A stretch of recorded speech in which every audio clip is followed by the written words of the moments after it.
Welcome to healthy food kitchen. நம்ம இன்றைக்கி sweet அப்பம் செய்ய போகிறோம். எப்படி செய்யுதுன்னு பார்க்கலாம். ஒன்று எடுத்து காமிக்கிறேன். ரொம்ப சாஃப்டாக ரொம்ப நல்லா இருக்குது.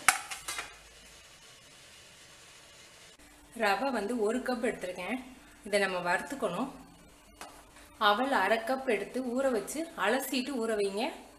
அலசிட்டு ஊற வச்சு வச்சுருக்கேன். 1/2 கப் எடுத்தது ஊறுனா 1 கப் அளவுக்கு வந்துடும்.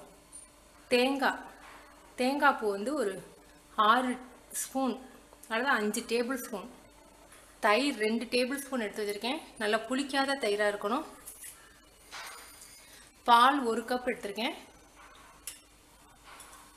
இது ஏலக்காய் பவுடரும் சுக்கு பவுடரும் ஒவ்வொரு சிட்டிகை. வெள்ளைப்பாகு எடுத்திருக்கேன். வெள்ளைப்பாகு இருந்தால் ஊற்றிக்கிங்க. அப்படி இல்லாட்டி வெல்லம் சுத்தமான வெல்லமாக இருந்தால் நீங்கள் ரவையோடு சேர்த்து அரைச்சிக்கலாம். இப்போ ரவையை ட்ரை ரோஸ்ட் பண்ணிக்குவோம்.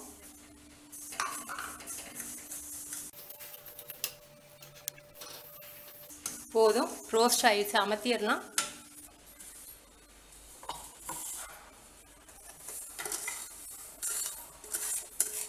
சுக்கு பவுடர், ஏலக்காய் பவுடர், இதில் அவல்.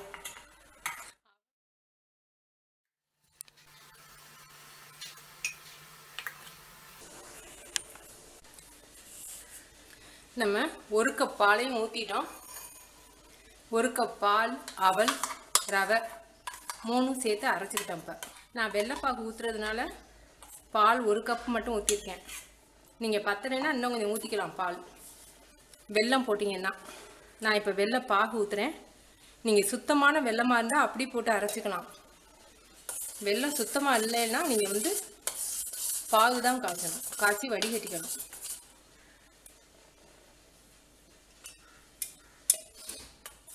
மாவு இட்லி மாவு பதத்தில் இருக்கணும். இப்போ இதில் தேங்காய் பூவை வந்து மாவு மாதிரி அரைச்சிடாதீங்க.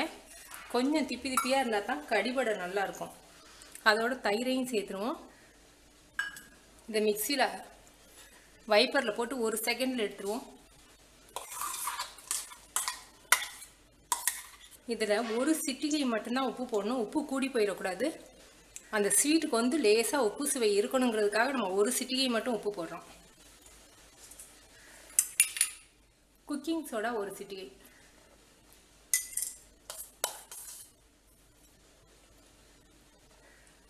இனிப்பு பத்தலை. திரும்ப வெள்ளைப்பாகு ஊற்றிக்கிறேன். ரவையை கண்டிப்பாக வறுக்கணும். வறுக்காட்டி கட்டி போட்டு போயிடும் ரவை. நமக்கு மாவு ரெடி ஆயிடுச்சு. இனிப்பு சுவையும் கரெக்டாக இருக்குது. நீங்கள் வந்து வெள்ளைப்பாகு வேணாலும் ஊற்றலாம், கருப்பட்டி பாகு வேணாலும் ஊற்றலாம். இல்லை சீனி போடணும்னு நினச்சிங்கன்னா ரவையை மிக்சியில் அடிக்கும்போது சீனியும் சேர்த்து அரைச்சிக்கணும். நான் வந்து உலர் திராட்சை வச்சுருக்கேன். நீங்கள் செர்ரி, முந்திரி பருப்பு, பாதாம் பருப்பு எது வேணாலும் வச்சுக்கலாம்.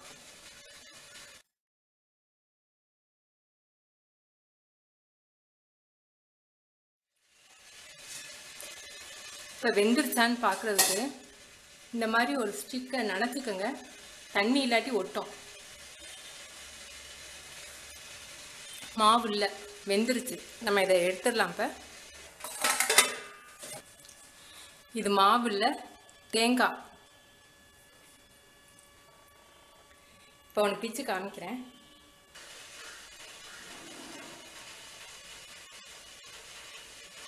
நல்ல சாஃப்டாக இருக்கும். 6 நாளும் நல்ல சாஃப்டாக இருக்கும். நீங்கள் செஞ்சு பார்த்துட்டு உங்கள் கமெண்ட்ஸ் எனக்கு சொல்லுங்கள். தேங்க்யூ.